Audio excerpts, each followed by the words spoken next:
नमस्कार. मॅक्स महाराष्ट्राच्या विशेष बुलेटिनमध्ये आपलं स्वागत. आजच्या बुलेटिनमध्ये आपण कोरोनाची आकडेवारी पाहणार आहोत. गेल्या 24 तासामध्ये देशभरात 14,933 नव्या रुग्णांची नोंद झालेली आहे, तर दुसरीकडे मृतांची संख्या ही 14,011 इतकी झालेली आहे.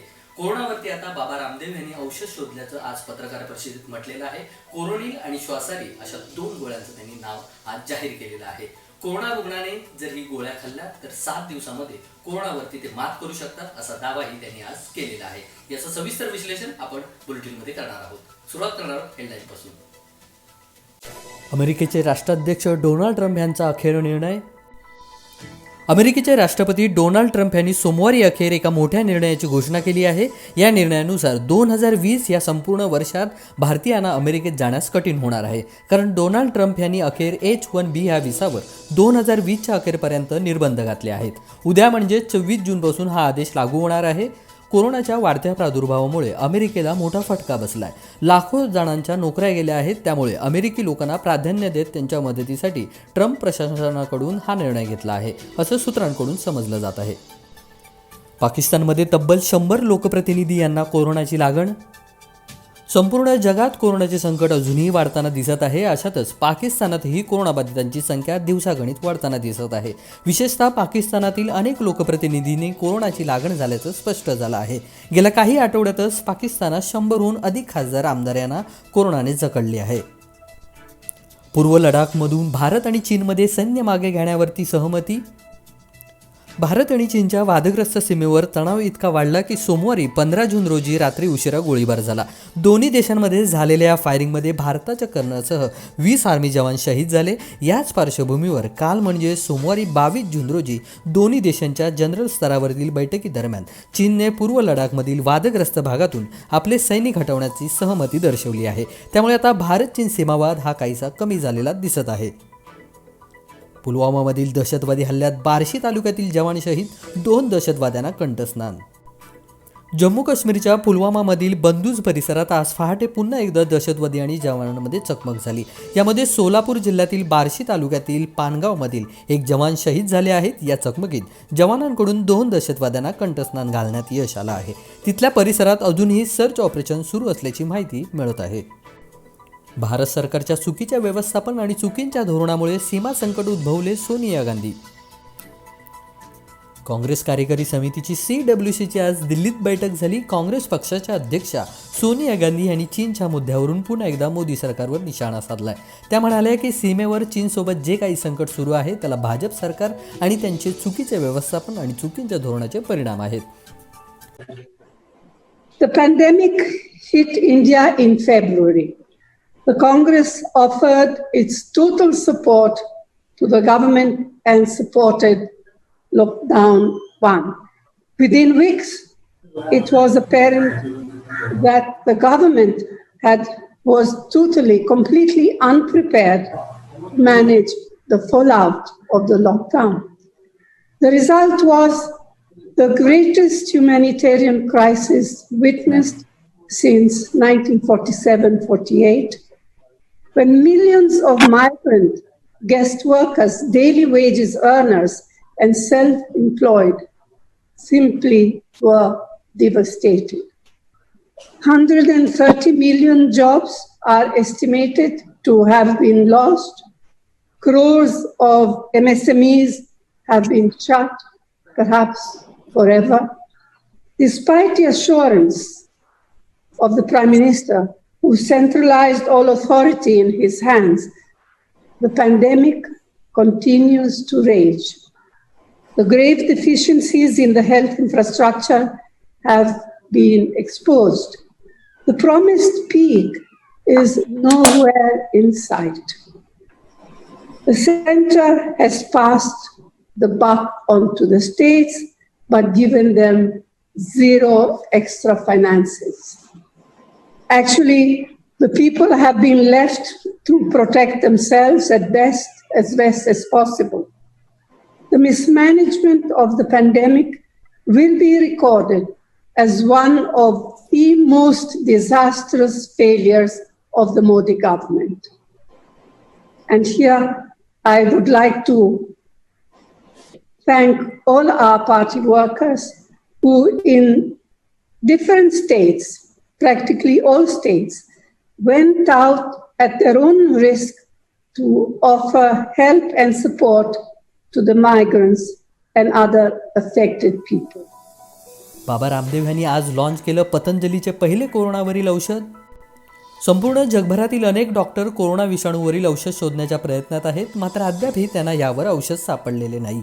अशातच रामदेव बाबा यांनी पतंजलीने कोरोनावरील औषध शोधून काढले आहे असा दावा त्यांनी आज केला. पतंजलीचे दिव्य कोरोनिल टॅबलेट आज योग गुरु बाबा रामदेव आणि आचार्य बाळकृष्ण यांच्यामार्फत दुपारी 12 वाजता लॉन्च करण्यात आला आहे. गौरव अनुभव कर रहे हैं कि कोरोना की पहली Ayurvedic clinically control trial based evidence research based medicine Patanjali research centre और नीम्स के संयुक्त प्रयास से तैयार हो गई है. इसके लिए हम आप सभी साइंटिस्टों का बहुत बहुत अभिनंदन करते हैं. आज बहुत गौरव का क्षण. सबसे बड़ी बात यह थी 3 दिन के अंदर 69% रोगी उसमें रिकवर हो गए, अर्थात पॉजिटिव से नेगेटिव हो गए. यह इतिहास की बहुत बड़ी घटना है. ये कोरोनिल है, ये श्वासारी है, तो एक बार जोरदार अभिनंदन हो जाए. श्वासारी जो हमारे रेस्पिरेटरी सिस्टम के ऊपर सबसे पहले काम करता है, और क्योंकि सबसे पहले जो अटैक करता है कोरोना हमारे रेस्पिरेटरी सिस्टम पर, हमारे एल्वोलाइज पर अटैक करता है, उसको ऑक्यूपाई करके उसके अंदर के ऑक्सीजनेशन को कम कर देता है. और इसीलिए जब बहुत ज्यादा कमी हो जाती है ऑक्सीजन की और हमारे फेफड़ों के जो एल्वोलाइज वो कम काम करना शुरू कर देते हैं, तो फिर बाहर से उसको आर्टिफिशियल ऑक्सीजन देने के लिए वेंटिलेटर पर ले जाना पड़ता है, और तब भी कई बार बॉडी सपोर्ट नहीं कर पाती है. तो श्वासारी देने से हमारा रेस्पिरेटरी सिस्टम इतना स्ट्रांग हो जाता है कि कोरोना के अटैक से हम अपने आप को प्रोटेक्ट कर पाते हैं. और ये साथ साथ में जो उसके कॉम्प्लिकेशंस हैं, सर्दी जुकाम बुखार, उनको एक साथ डील करती है ये श्वासारी. रेस्पिरेटरी सिस्टम को ठीक करना और साथ में जो कोरोना के कॉम्प्लिकेशंस हैं, सर्दी जुकाम कफ फीवर, उनको एक साथ डील. अमेरिकेने एअर इंडियाच्या स्पेशल विमानांवर घातली बंदी, भारताला लावला एव्हिएशन ॲग्रीमेंट तोडण्याचा आरोप. अमेरिकेने भारताच्या स्पेशल फ्लाईटला अमेरिकेत येण्यास बंदी घातली आहे. 22 जूनला जारी केलेला हा आदेश 30 दिवसांच्या आत लागू केला जाईल. ब्लूमबर्ग मीडियाच्या रिपोर्टनुसार अमेरिकेने भारतावर एव्हिएशन ॲग्रीमेंट तोडण्याचा आरोप लावला आहे. कोरोना दरम्यान भारताने इंटरनॅशनल फ्लाईट सुरू केल्या होत्या, परंतु वंदे भारत मिशन अंतर्गत परदेशात अडकलेल्या भारतीयांना परत आणण्यासाठी एअर इंडियाच्या फ्लाईट लावल्या होत्या. दिल्लीत कट्टरवादी घुसण्याची शक्यता, सुरक्षा यंत्रणा सतर्क. दिल्लीतील सर्व सुरक्षा यंत्रणा सतर्क करण्यात आली आहे. दिल्लीतील बस, कार किंवा टॅक्सीच्या माध्यमातून कट्टरवादी घुसणार असल्याची माहिती गुप्तचर यंत्रणांनी दिल्लीतील सुरक्षा यंत्रणांना दिली आहे. यानंतर सुरक्षेबाबत बंदोबस्त वाढवण्यात आलेला आहे. इंडिया टुडेने ही बातमी दिली आहे. 4 किंवा 5 जण दिल्लीत कट्टरवादी हल्ला करण्याच्या हेतूने घुसण्याची शक्यता गुप्तचर यंत्रणांनी वर्तवली आहे. दिल्लीच्या सर्व सीमांवर विशेष पथक नजर ठेवून असेल, तसंच मार्केट, हॉस्पिटल अशा भागातही बंदोबस्त वाढवण्यात येणार आहे. देशात 24 तासामध्ये तब्बल 13,548 कोरोनाबाधितांची नोंद. आत्तापर्यंत तब्बल 190 देशांमध्ये कोरोनाचा संसर्ग वाढत आहे. यामध्ये भारत 4थ्या स्थानावर आहे. अशातच देशात गेल्या 24 तासामध्ये तब्बल 13,548 नवे कोरोना रुग्ण आढळून आले आहेत. तसेच आत्तापर्यंत 14,000 जणांचा मृत्यू झाला आहे. यासोबत देशातील कोरोनाबाधित रुग्णांची एकूण संख्या 4,40,000 इतकी झाली आहे. पुरी रथयात्रेला सुप्रीम कोर्टाची सशर्त परवानगी. पुरी येथील प्रसिद्ध जगन्नाथ रथयात्रेला अखेर सुप्रीम कोर्टानं परवानगी दिली आहे. मात्र कोर्टानं काही अटी ठेवल्या आहेत. कोरोनाचा प्रादुर्भाव लक्षात घेता मोठी गर्दी होणार नाही, आरोग्यासाठीची सर्व खबरदारी घेतली जाईल आणि सोशल डिस्टन्सिंगचं पालन केलं जाईल. ह्या अटींवर सुप्रीम कोर्टानं रथयात्रेस परवानगी दिली आहे. सुप्रीम कोर्टाच्या 3 न्यायाधीशांच्या खंडपीठासमोर ह्या प्रकरणाची सुनावणी झाली. सरन्यायाधीश शरद बोबडे ह्या खंडपीठाचे प्रमुख होते. 18 जूनच्या निकालात बदल करून नवा निर्णय देण्यात आला होता. या यात्रेला लाखो भाविक येतात. कोरोना व्हायरसची साथ वेगानं पसरत असताना एवढ्या मोठ्या प्रमाणात भाविक आल्यास घातक ठरू शकते, असं मत कोर्टानं नोंदवलं होतं. मात्र आता नव्या आदेशासह अटीसह परवानगी दिली आहे. सप्टेंबरपर्यंत गरिबांना मोफत धान्य द्या, सोनिया गांधी यांची मागणी. कोरोना लॉकडाऊनमुळे भारतातील गरिबांचे, स्थलांतरित मजुरांचे आणि हातावर पोट असलेल्यांचे मोठे हाल होत असल्याचं म्हणत काँग्रेस अध्यक्षा सोनिया गांधी यांनी पंतप्रधान नरेंद्र मोदींना पत्र लिहिलंय. त्यांनी या पत्रातून सप्टेंबर 2020 पर्यंत गरिबांना मोफत धान्य देण्याची मागणी केली आहे. मागील 3 महिन्यात लॉकडाऊनची कठोर अंमलबजावणी देशभरात करण्यात आली. या काळात लाखो गरिबांना 2 वेळच्या जेवणाची भ्रांत होती. अशातच गरिबांच्या 2 वेळच्या जेवणासाठी त्यांना धान्य उपलब्ध करून देण्यात आलं. ते पुढे आणखी 3 महिने उपलब्ध करून देण्यात आलं, अशी मागणी सोनिया गांधी यांनी पत्राद्वारे केली आहे. इंधनाचे भाव चढते. सलग 17व्या दिवशी इंधनाचे भाव वाढले. भारतात जवळपास 2 महिन्यांपासून लॉकडाऊन आहे. यामुळे देशाची आर्थिक परिस्थिती कोलमडली आहे. अशातच आज म्हणजेच मंगळवारी पेट्रोलियम कंपन्यांनी पेट्रोल आणि डिझेलच्या दरात वाढ केली आहे. त्यामुळे आता मुंबईत पेट्रोल 18 पैशांनी तर डिझेल 52 पैशांनी महागले आहे. भाववाढीचा हा सलग 17वा दिवस आहे. याआधी केंद्र आणि राज्य सरकारकडूनही इंधनवाढ करण्यात आली होती. रामदेव बाबांच्या औषधावर ज्यांचा विश्वास आहे त्यांनीच ते घ्यावे, अजित पवार. संपूर्ण जगभरातील अनेक डॉक्टर कोरोना विषाणूवरील औषध शोधण्याच्या प्रयत्नात आहेत, मात्र अद्यापही त्यांना यावर औषध सापडलेलं नाही. अशातच रामदेव बाबा यांनी पतंजलीने कोरोनावरील औषध शोधून काढले आहे, असा दावा केला आहे. पतंजलीचे दिव्य कोरोनिल टॅबलेट आज योगगुरू बाबा रामदेव आणि आचार्य बाळकृष्ण यांच्यामार्फत दुपारी 12 वाजता लॉन्च केलं गेलं. याबद्दल उपमुख्यमंत्री अजित पवार यांना प्रश्न विचारता त्यांनी रामदेव बाबांच्या औषधावर ज्यांचा विश्वास आहे त्यांनीच ते घ्यावे, अशा भाषेत उत्तर दिलं आहे. 12वीचा निकाल 15 जुलैपर्यंत, 10वीचा निकाल जुलै अखेरपर्यंत लागण्याची शक्यता. महाराष्ट्रातील 10वीचा आणि 12वीचा निकाल कधी लागणार याकडे सर्वांचं लक्ष लागून राहिलं आहे. अशातच राज्य मंडळाच्या 12वीचा निकाल 15 जुलैपर्यंत तर 10वीचा निकाल जुलै अखेरीस जाहीर होणार असल्याची माहिती अधिकाऱ्यांनी मुख्यमंत्र्यांच्या बैठकीत काल म्हणजे सोमवारी दिली आहे. त्याचप्रमाणे जिओ टीव्ही आणि गुगल मीटच्या माध्यमातून विद्यार्थ्यांना ऑनलाईन शिक्षण देण्याचा निर्णयही यावेळी घेण्यात आला आहे. महाराष्ट्र 3721 कोरोनाबाधित रुग्णांची वाढ. राज्यात काल म्हणजे सोमवारी कोरोनाबाधितांच्या संख्येत विशेष वाढ झाली आहे. तब्बल 3000पेक्षा जास्त नव्या रुग्णांची नोंद झाली आहे. त्यामुळे 3721 नव्या रुग्णांसह राज्यातील एकूण कोरोनाबाधित रुग्णांची संख्या 1,35,796वर पोहोचली आहे. तसेच काल एका दिवसामध्ये 62 रुग्णांचा मृत्यू झाला आहे. महाराष्ट्रात 24 तासामध्ये 55 पोलीस कोरोनाबाधित. संपूर्ण जगभरात कोरोनाने अक्षरशः थैमान घातला आहे. राज्यातही दिवसागणिक कोरोनाचा प्रादुर्भाव वाढताना दिसत आहे. या भयान परिस्थितीमध्ये सर्वांचं रक्षण करणारे पोलीससुद्धा कोरोनाच्या विळख्यात अडकले आहेत. राज्यात आतापर्यंत तब्बल 4103 पोलिसांना कोरोनाची लागण झाली आहे. अशातच काल एका दिवसात 55 पोलिसांनी कोरोनाची लागण झाल्याची माहिती आहे. केवळ सौदीत राहणाऱ्या मर्यादित लोकांनाच करता येणार हज यात्रा. महाराष्ट्रातील 10,500 लोकांना थेट बँक खात्यात रिफंड. कोरोना व्हायरसच्या वाढत्या संक्रमणाच्या पार्श्वभूमीवर यंदा केवळ सौदी अरेबियात राहणाऱ्यांनाच हज यात्रा करता येणार आहे. यापूर्वी हज रद्द करण्यात आल्याचे सांगितले जात होते. त्यामध्ये आता हा बदल करण्यात आला आहे. परदेशातून येऊ इच्छित असलेल्या लोकांना ह्यावर्षी हज यात्रा करण्याची परवानगी दिली जाणार आहे. मीडिया रिपोर्टनुसार यावेळी हज यात्रा करणाऱ्यांची संख्या मर्यादित ठेवली जात आहे. उल्लेखनीय बाब म्हणजे गतवर्षी 25 लाख लोक यामध्ये सहभागी झाले होते. दरम्यान भारताहून हज यात्रेसाठी पैसे जमा केलेल्या 2.3 लाख लोकांना त्यांचे पैसे बँक खात्यात परत मिळणार आहेत, असं भारत सरकारनं स्पष्ट केलं आहे.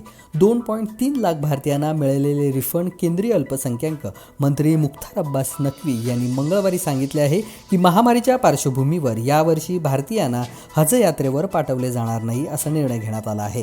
सौदी अरेबियाच्या हज मंत्र्यांनी सोमवारी रात्रीच हज यात्रा परदेशांसाठी रद्द झाल्याची माहिती दिली होती. सोबतच यावर्षी भारतीयांना पाठवू नये असा सल्ला देखील त्यांनी दिला आहे. विशेष म्हणजे हज यात्रा करण्यासाठी ज्या भारतीयांना पैसे जमा केले आहेत ते आपले पैसे परत घेऊ शकतात, असे काही दिवसांपूर्वीच केंद्र सरकारच्या वतीने जाहीर करण्यात आलं होतं. धारावीत कोरोना नियंत्रणात केंद्राकडून ठाकरे सरकारचं कौतुक.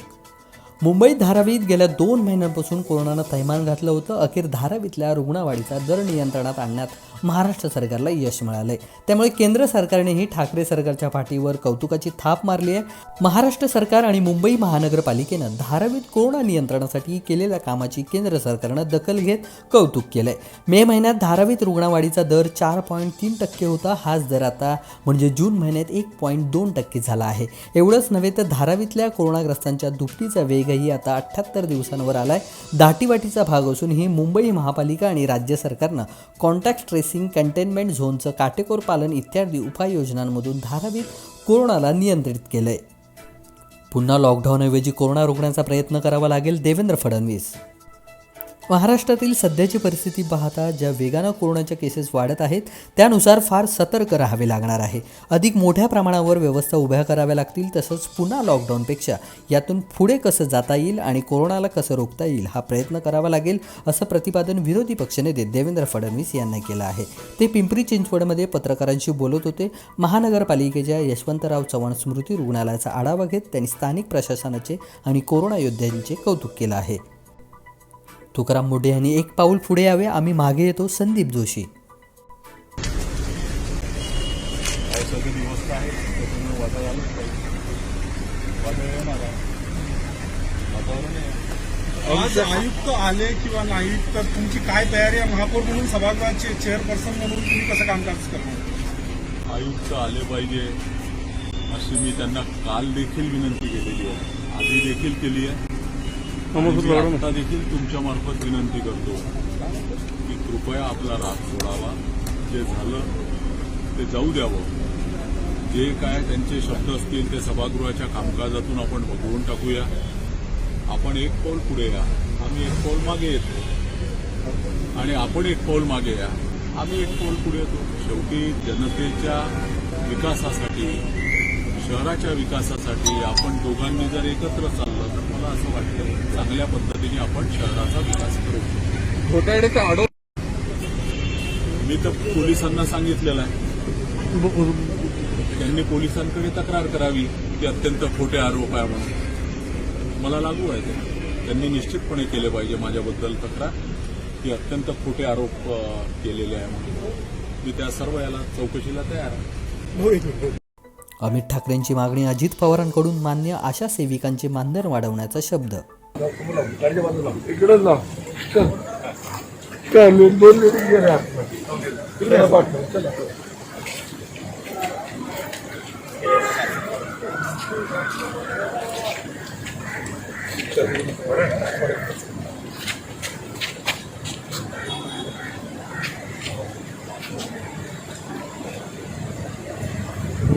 तुकाराम मुंढेंच्या समर्थनार्थ युवा सेना रस्त्यावर.